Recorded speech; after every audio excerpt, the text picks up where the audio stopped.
¿Qué tal? Muchas gracias por la invitación. Vamos a referirnos a los biomarcadores predictivos para los resultados de la inmunoterapia en el cáncer de mama. Soy Justin Balco, profesor asociado de investigación en cáncer, al igual que experto en patología e inmunología en el Centro Médico de la Universidad de Vanderbilt y el Centro de Cáncer Vanderbilt en Nashville, Tennessee. Aquí quiero declarar mis conflictos de intereses, entonces recibo financiación para investigación y además tenemos patentes pendientes acerca del uso de la MHC1 y MHC2, la expresión como biomarcadores de inmunoterapia, al igual que firmas de genes en sangre periférica como biomarcadores predictivas. Esto para ver la respuesta a la quimioterapia y la inmunoterapia. Entonces, aquí en los Estados Unidos el cáncer de mama es una de las cánceres más prevalentes en las mujeres y tiene entonces varios miles de casos por año, aun cuando ha habido muchas mejoras en la detección del cáncer de mama y en el manejo a lo largo de los años, entonces hay una elevada tasa de prevalencia en las mujeres y desafortunadamente esto lleva a que se mantenga el cáncer de mama como la segunda causa de muerte por cáncer en las mujeres. Aun cuando hemos pasado muchos años investigando la heterogeneidad del cáncer de mama, todavía eh, eh, no tenemos todas las herramientas para poder tratar a los pacientes. Si bien trabajamos con los diversos receptores de estrógenos y progesterona, entonces esto nos permite tener algunas ventajas desde el punto de vista del tratamiento.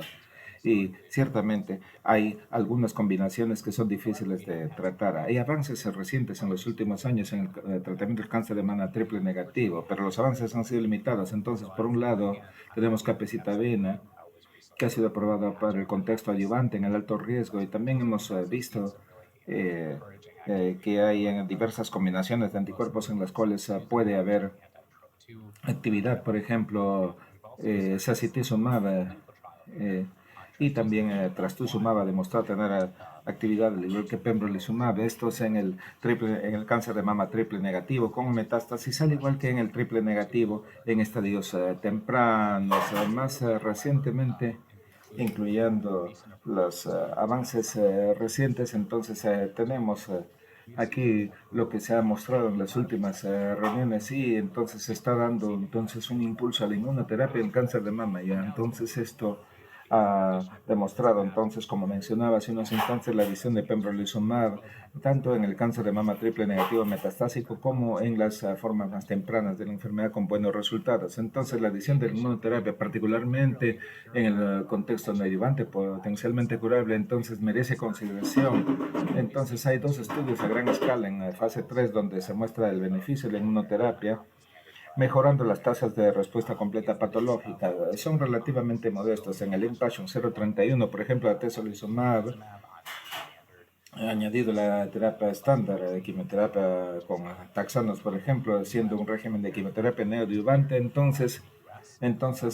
vemos que la adición de inmunoterapia aumenta las tasas de respuesta completa patológica de 41 a 58%, con un delta de 17%. En el estudio Keynote 522, donde se prueba con pembrolizumab, en este contexto vemos entonces una tasa mayor de respuesta similar, o más 14% adicional de paciente con respuesta patológica completa de 55 a 69%. Entonces, es en promedio un 15% en este cáncer de mama triple negativo en estadios tempranos y que van a la inmunoterapia y que requerirían entonces este tipo de tratamiento para mejorar su evolución. Pero también hay un riesgo, no solamente es el costo de estos agentes, sino la toxicidad, pero la real toxicidad entonces, los eventos adversos relacionados con el sistema inmune pueden ser bastante serios. Y estas son las cosas que deben interesarnos, ya que puede entonces convertirse al paciente en un paciente diabético de tipo 1, por ejemplo, de un día para otro, toxicidad permanente. En algunos casos esta toxicidad puede ser fatal y esto es particularmente importante en el contexto de estos cánceres de mama, particularmente en los estadios tempranos. Entonces tenemos acá un reto, entonces, acerca de cómo movilizarnos acá en este terreno de los cánceres de mama triple negativos. Entonces, tenemos a pembrolizumab, por ejemplo, pero solamente un 15% de los pacientes van a beneficiarse con este tratamiento. Entonces, los retos es desarrollar, entonces, tener buenos biomarcadores a fin que se pueda maximizar el beneficio y limitar la toxicidad de estos agentes de inmunoterapia. Hay que considerar también que este es un contexto donde hay muchos factores distorsionantes. Entonces, los biomarcadores que por naturaleza en combinación en las cohortes van a ser altamente sensibles para detectar entonces esta respuesta completa patológica pueden ser subóptimos. y sabemos que hay entre 30 y 50% de esto, dependiendo del régimen utilizado. Esta es la tasa de respuesta patológica solo con la quimioterapia. Entonces simplemente hay que trabajar con la inmunoterapia más la quimioterapia, entonces y poder identificar entonces los marcadores que van a determinar o identificar con el 100% de probabilidad las pacientes que van a tener una mejor respuesta, ¿no? Y esto pues, tendría que llegar por lo menos a un 85% de los pacientes para que la diferencia es significativa. Esto es un reto muy grande en el desarrollo de los marcadores. Entonces hay que pensar en los factores distorsionantes. Entonces hay bastante información e investigación al respecto para ver cuál es la carga de enfermedad que tienen estas pacientes y, por ejemplo, receptores como el PDL1, entonces que nos puede ayudar. Y todos han mostrado en el contexto neoadyuvante que pueden predecir una respuesta completa solamente a la quimioterapia. Entonces, pero esto es subóptimo para la predicción y hay que ver la adición de la inmunoterapia específica para tener el beneficio. Hay estudios que evalúan estas firmas inmunológicas a fin de poder determinar una mejor respuesta, de predecir la capacidad de respuesta. Entonces, al final, hay un beneficio marginal. Esto es lo que se ve de inicio. Sin embargo, progresivamente se están encontrando cómo va a ser esta respuesta sobre la base de estos biomarcadores. Entonces, hay complicaciones también en estudios en los cuales no se puede diferenciar, por ejemplo, cuál va a ser el biomarcador preciso que va a predecir la respuesta patológica completa.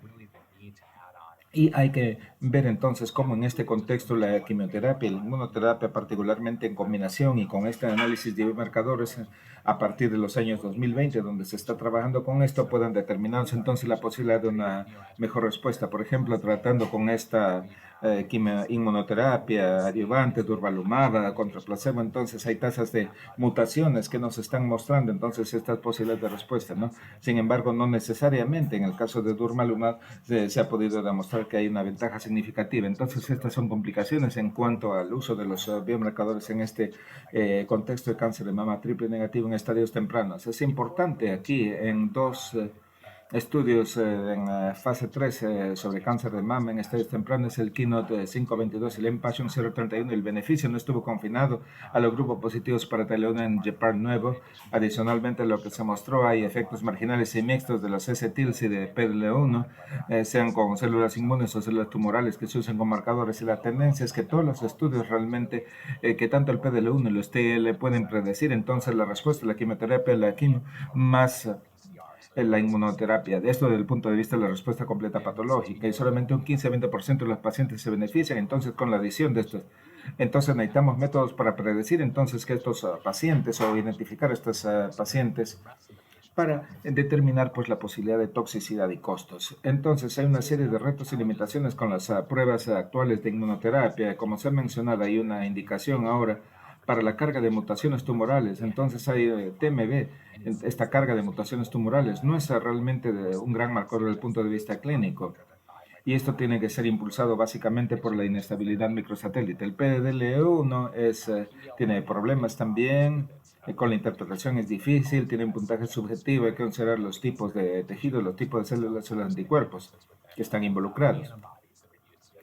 Ahora, es importante señalar que no es un marcador en algunos tipos de enfermedad, por ejemplo, en el melanoma.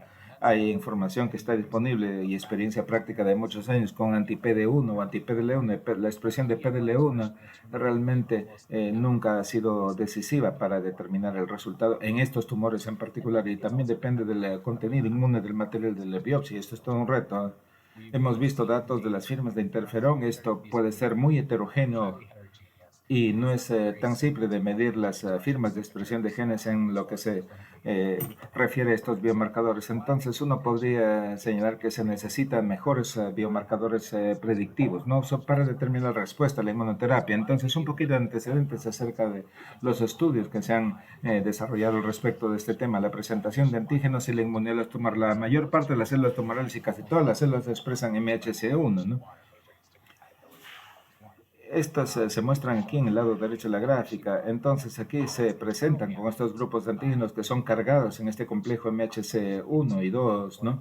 Entonces el MHC1 interactúa con los linfocitos TCD8, ¿no? Entonces hay esta interacción marcada. Sin embargo, la respuesta de los linfocitos TCD8 no persiste por mucho tiempo, sin que haya interacciones con los linfocitos T cooperadores CD4. Entonces la idea es que se forme un complejo y esto eh, tiene que ver con antígenos de presentación exógena. Entonces, estos linfocitos TCD4 son los que tienen que ver con la respuesta definitiva.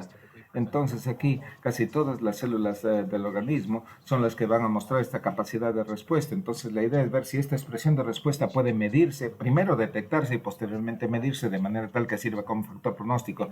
Y esto se considera entonces como una respuesta funcional del organismo. Esto incluye a las células dendríticas, los macrófagos y otras células inmunes. Entonces, ¿cuáles fueron los primeros logros en el laboratorio? Cuando empezamos a trabajar esto en el 2015, tenemos este artículo que publicamos con Johnson. Entonces, aquí tenemos esta idea mostrando esta prueba estándar de inmunohistoquímica para identificar esta expresión de MHC2. Esto básicamente en melanoma, y se determinó sobre la base de la hipótesis que muchos de los tumores que observamos y tenían esa expresión de MHC2 y que parecían tener bastante inflamación, tenían más linfocitos TCD4 rodando el área afectada. Entonces nos preguntamos si esta presentación de antígenos de clase 2 en estos tumores entonces lleva una respuesta más selectiva a los medicamentos anti-PD1. Entonces utilizamos un punto de corte de 5% de las células tumorales en este microambiente. Entonces pudimos tratar o demostrar una diferencia muy significativa en la sobrevida global y la sobrevida libre de progresión en estos pacientes tratados con un solo agente. Aquí tenemos la inmunohistoquímica. Entonces aquí es una prueba de dos colores. Entonces se requiere aquí dos marcadores. Uno es el HDLR, que es el prototipo de marcador, y el otro es el SOX2, que identifica entonces estas células de melanoma. Entonces aquí tenemos dos ejemplos en los cuales las células de melanoma son negativos para HDLDAR. Entonces se comparan con los controles donde muchas de las células inmunes están presentes en este microambiente. Entonces esto es lo que nos interesa. Nos interesa entonces aquí en este lado donde estas células de melanoma se tiñen en forma positiva para el MSH2. Entonces, posteriormente, después de haber publicado estos resultados, entonces un grupo en el Centro de Cáncer Dana-Farber y el Hospital General de Massachusetts publicó un artículo acerca de medicina translacional de 2018, confirmando en este estudio Checkmate 064, se confirmaron entonces los resultados que habíamos obtenido en nuestro estudio, ¿no? Aquí se encontró la expresión de MHC2 era un predictor significativo de la evolución en estos pacientes. Entonces, con este inhibidor anti-PD1 es interesante, aunque no hubo una diferencia significativa, una tendencia, tal como se mostró aquí, para que estos pacientes tratados con la inmunoterapia pudieran tener una respuesta. Y esto validaba entonces nuestra hallazgos, ¿no? La expresión de esta respuesta de MHC2 entonces demostró el beneficio de la inmunoterapia específicamente en estos casos particulares de melanoma. Y el mismo está en el Journal of Clinical Oncology. Un grupo similar también publicó resultados similares. Esto es en un trabajo que tuvo que ver con células Rich-Steinberg. Aquí son estas células MHC2 positivas que responden a la terapia anti-PD1 con únicos agentes. Entonces, esto nos llevó a nuestros artículos más recientes. Entonces, colaboramos con el grupo en Yale, que estaba conduciendo el estudio en fase 2 en cáncer de mama triple negativo, estadios clínicos 1 a 3, un estudio en el cual se da quimioterapia neoadyuvante estándar con nab-paclitaxel y doxorubicina y ciclofosfamida. Luego se añade durvalumab en esta cohorte de pacientes. Son unas 50 pacientes en las cuales se había tomado tejido en la biopsia y hubo un 50% de respuesta clínica y patológica completa. Entonces, en estos especímenes nosotros pudimos desarrollar entonces una prueba de inmunofluorescencia multiplex para localizar la expresión de MHC2 en estas células tumorales. Es importante, encontramos un aumento significativo que correlacionaba con la tasa de respuesta completa cuando las pacientes entonces fueron tratadas con este régimen de quimioterapia más durvalumab. Entonces fue 67 contra 40%. Entonces un beneficio definitivo con esta respuesta sobre la base de la predicción que se estableció para la capacidad de respuesta.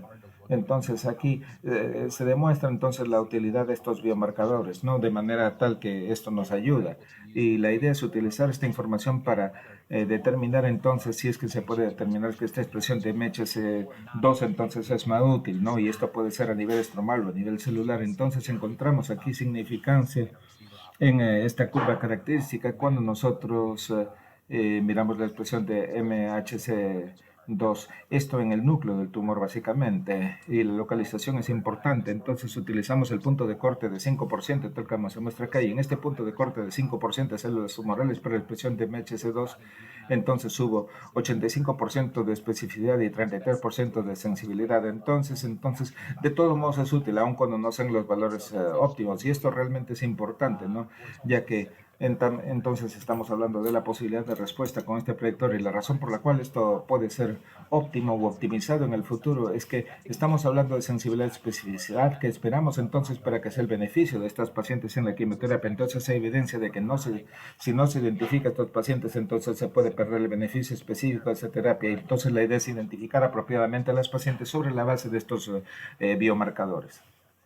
Entonces, como se ha mencionado, también todo esto es un reto, ¿no? Entonces, mirando grupos similares de pacientes que se trabaja con esta quimioterapia, esta inmunoterapia, entonces nosotros aquí nos asociamos en otros investigadores, entonces se adaptó el diseño de esta investigación en estos tipos de cánceres. Entonces observamos en este análisis en particular que ahora teníamos un grupo control. Entonces era un grupo de pacientes, 70 pacientes que fueron tratadas con esta quimioterapia neoadyuvante como gente única y un grupo de otros pacientes que fueron tratados con la quimioterapia más pembrolizumab. Entonces aquí esto nos permite determinar el beneficio específico de la expresión de MHC2 para predecir la respuesta, ¿no?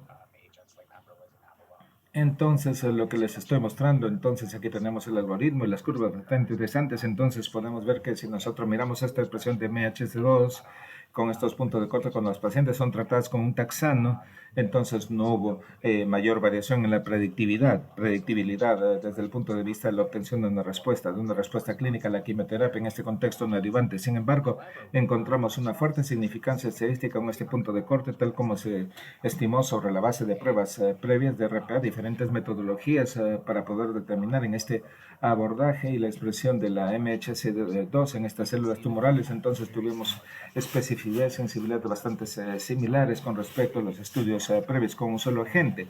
Entonces la idea era identificar el beneficio solamente en el grupo de taxanos más pembrolizumab sobre la base del MHC2. Lo más interesante fue que cuando nosotros miramos la sobrevida libre de eventos a 3 años, las pacientes positivas para MHC2, el 100% de estas pacientes que eran positivas y que fueron tratadas con pembrolizumab estaban con vida y libres de eventos a 3 años de evolución.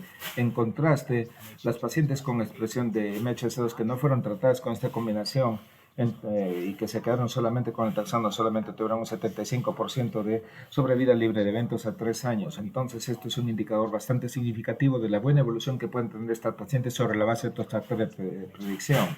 Entonces, no hubo beneficio de pembrolizumab en pacientes con MHC2, pero en los cuales no se hizo la intervención definida. Entonces, esto confirmaba la hipótesis que se había planteado de inicio desde el punto de vista que estos marcadores MHC2, el uso de pembrolizumab en los pacientes que tenían este factor predictor, entonces podrían tener una mejor respuesta y obtener un beneficio con la adición de este medicamento.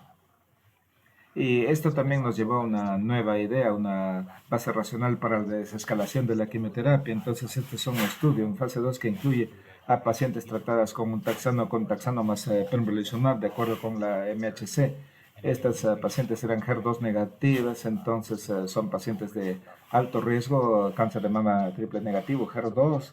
Entonces aquí tenemos la resonancia inicial que es tomada en estas pacientes, entonces tenemos una medición del tamaño del tumor sobre la base de la resonancia, esto de inicio, y luego con el uso de taxano con o sin pembrolizumab con la porción de esta terapia. Entonces es interesante determinar si los pacientes eran clase 2 positiva, entonces no hubo diferencia en esta carga tumoral. Pero es interesante en las pacientes de clase 2 positivas y que fueron tratadas con pembrolizumab, la vasta mayoría de estas pacientes tuvieron prácticamente una mínima variación del tumor en la resonancia, muy poco observable.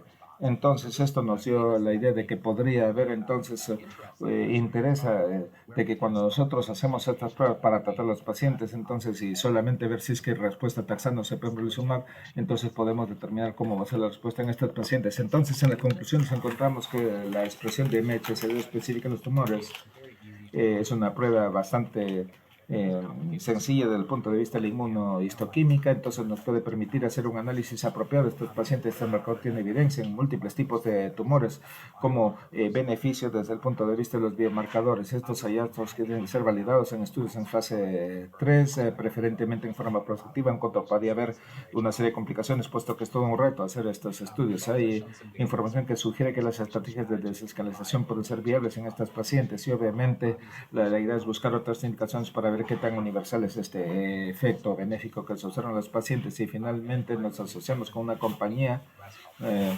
llamada Theralink para poder hacer estas pruebas en una forma más masiva y poder utilizar entonces estas pruebas y estas determinación de proteínas para determinar diferentes puntos en el tiempo y poder entonces determinar la validez y el beneficio. Entonces tenemos que reconocer aquí quienes nos han dado el financiamiento, las diferentes fuentes de financiamiento para nuestros estudios, Susan G. Komen, la IBC, el Instituto Nacional de Salud de los Estados Unidos y aquí está mi laboratorio que es realmente soberbio. Este es mi equipo de trabajo que realmente han impulsado mucho para este trabajo y muchas gracias por su atención.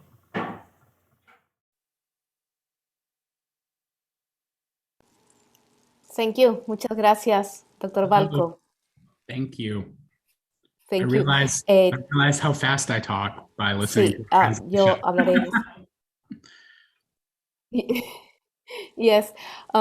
Tengo algunas preguntas de concepto, sobre todo, porque cuando uno habla de inmunoterapia, piensa inmediatamente en el microambiente, ¿no?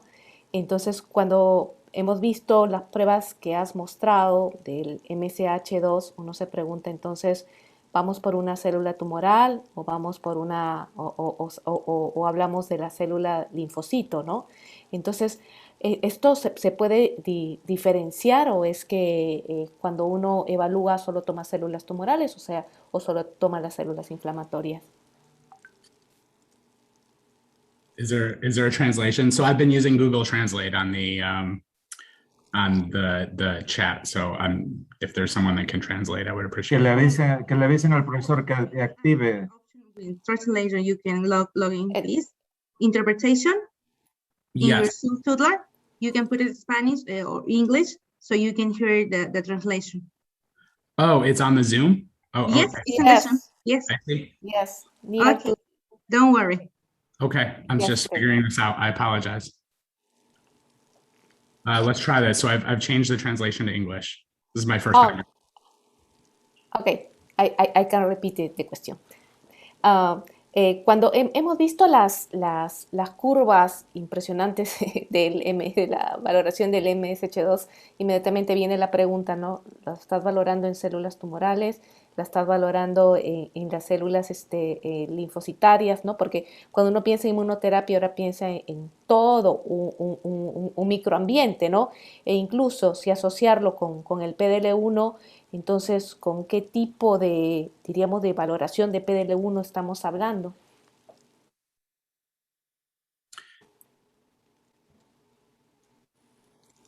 Sure. So for PDL1, en el caso del PDL1, típicamente, con lo que tenemos aprobado hasta ahora, estamos buscando las células tumorales y las células inmunes. Típicamente en las células inmunes, estos son los macrófagos.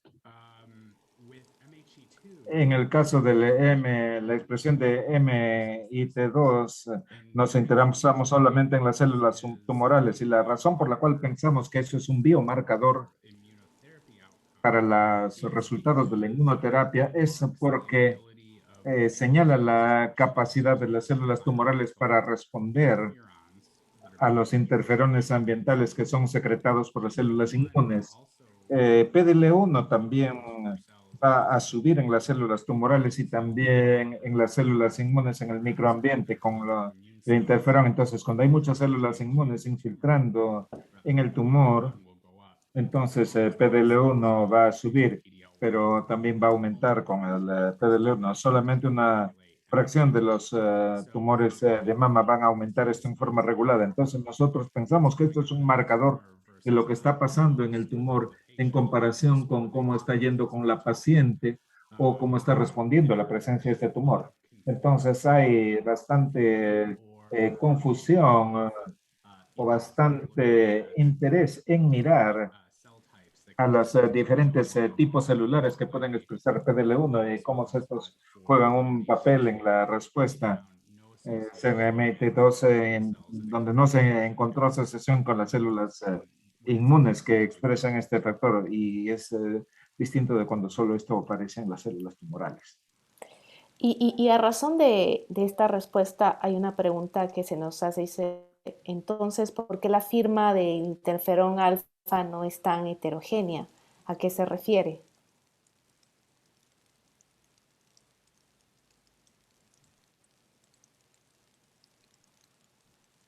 So what we Bien, see, lo que nosotros vemos es que las firmas de interferón han sido descritas en la literatura como marcadores de los tumores que responden. Entonces, es una firma bastante reproducible. Hay genes que van a subir cuando las células inmunes expresan interferón y estas son células tumorales y otras células del microambiente.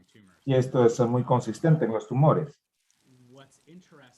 Lo interesante acá es que algunos tumores parecen tener epigenética, cambios en la formación del ADN o cambios en la arquitectura del ADN que les permiten entonces continuar respondiendo a interferón en términos de cosas como la expresión de PDL1. Entonces, por alguna razón pierden la capacidad de expresar este MHC2. Y nosotros pensamos que hay muchas otras cosas que, y en estos tumores particulares, no van a ser expresadas conjuntamente con el MHC2, y este podría ser un marcador, no necesariamente funcional, sino más bien un marcador del estado epigenético, y esto parece ser bastante consistente entre los tumores. Entonces hay unos que van a responder con los interferones expresando el MHC2 y otros que no van a responder, y las células inmunes siempre van a responder, y esta es la razón por el ARN mensajero o las firmas de la expresión de genes correlacionan con la evaluación de esta expresión a nivel de las células tumorales, pero no parecen ser tan predictoras, ya que hay otras células en el microambiente que son capaces de expresar este MHC2. Entonces, nosotros pensamos que es un mecanismo epigenético o un mecanismo de adaptación del tumor, por parte del tumor. Sí. Alguien está Yes. preguntándome en el chat. Entonces, nosotros podemos hacer el TNS, lo hemos hecho bastante consistentemente, puede ser un tanto heterogéneo, variable entre diferentes regiones tumorales, entonces tanto más tumor tiene usted, tanto mejor. Y típicamente hemos visto el TMS, al igual que las secciones completas, entonces no se obtiene mucho más tejido tumor de una TMA, mucho más de lo que se puede obtener con una biopsia. Las biopsias también, por cierto, funcionan con nosotros.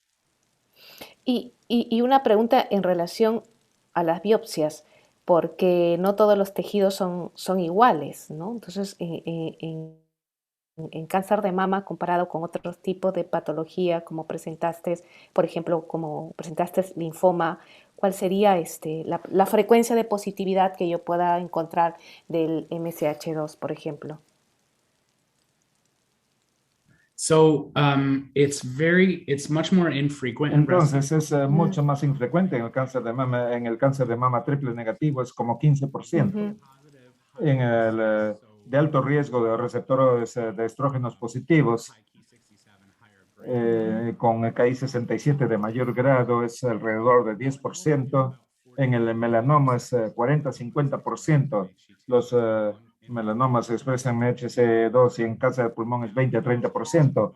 Ahora, el linfoma de Hodgkin es un escenario único en su género, porque estos son esencialmente derivados de los linfocitos B, las células de Rich-Steinberg que se piensa que derivan de los linfocitos B hasta donde sabemos. Y estas linfocitos B siempre son MHC2 o positiva. Entonces, antes que adquirir la expresión de MHC2, en el caso de algunas malignidades tipo melanoma, el linfoma de Hodgkin parece tener más que ver con la expresión o con la pérdida de la expresión de la clase 2. Nosotros pensamos, hasta donde yo recuerdo,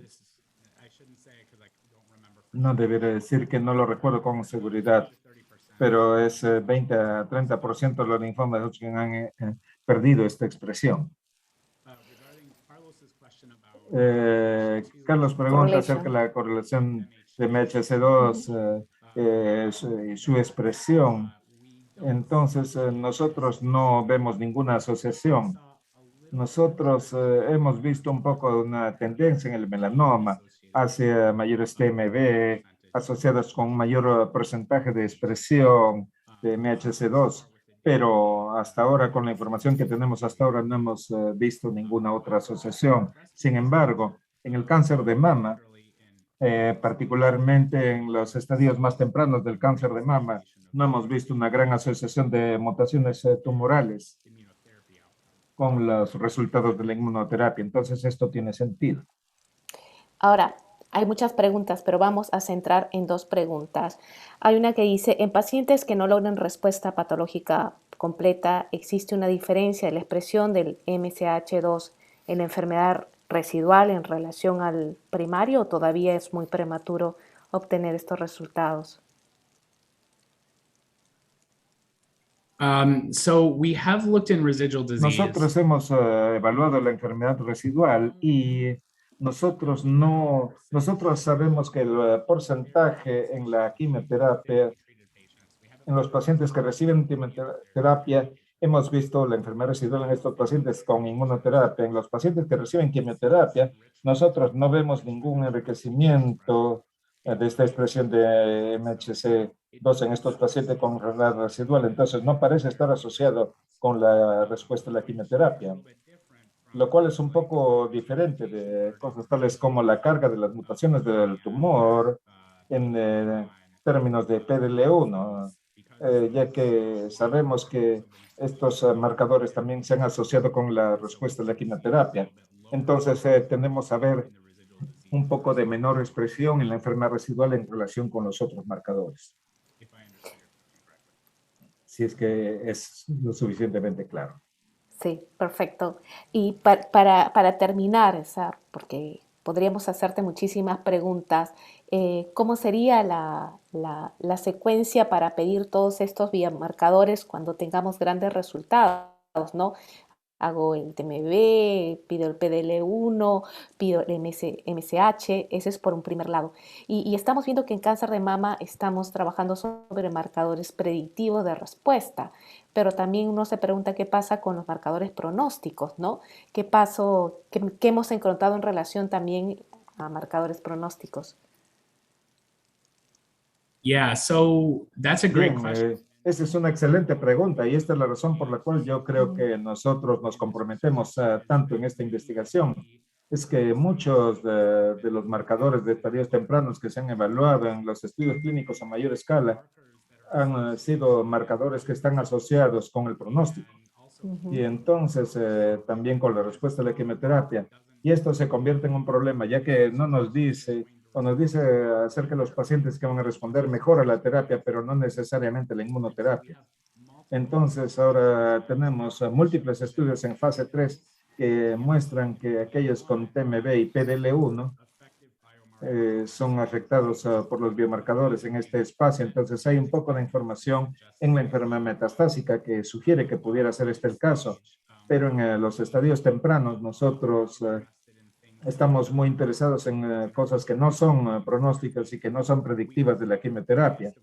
Tenemos un sesgo, esta es mi última investigación, y con nuestros colaboradores pensamos que la MHC de clase 2 puede ayudar en este respecto, ya que es una forma más simple, particularmente en el cáncer de mama en estadios tempranos, ya que se puede hacer con una sola color, a veces con dos, pero esta luz brillante estándar en la microscopía nos ayuda bastante. Entonces queremos validar esto en estudios clínicos a mayor escala y con eso estandarizar esta tecnología de IHC y de inmunohistoquímica con otras cosas que hemos trabajado y otras que son bastante más complicadas de hacer, pero nosotros pensamos que tener un marcador que sea fácil y simple de trabajar y que siga siendo efectivo en decirnos qué pacientes necesitan inmunoterapia y qué pacientes no se van a beneficiar de la inmunoterapia y que no y que se necesitaría esto para determinar en todo caso una respuesta a una terapia posterior, en todo caso una quimioterapia. Thank you very much, Dr. Justin Barco. It's a wonderful discussion. Thank you. Excelente discusión, muchas gracias. Thank you. See you soon. Espero que disfruten su reunión. Muchas gracias. Adiós. Gracias.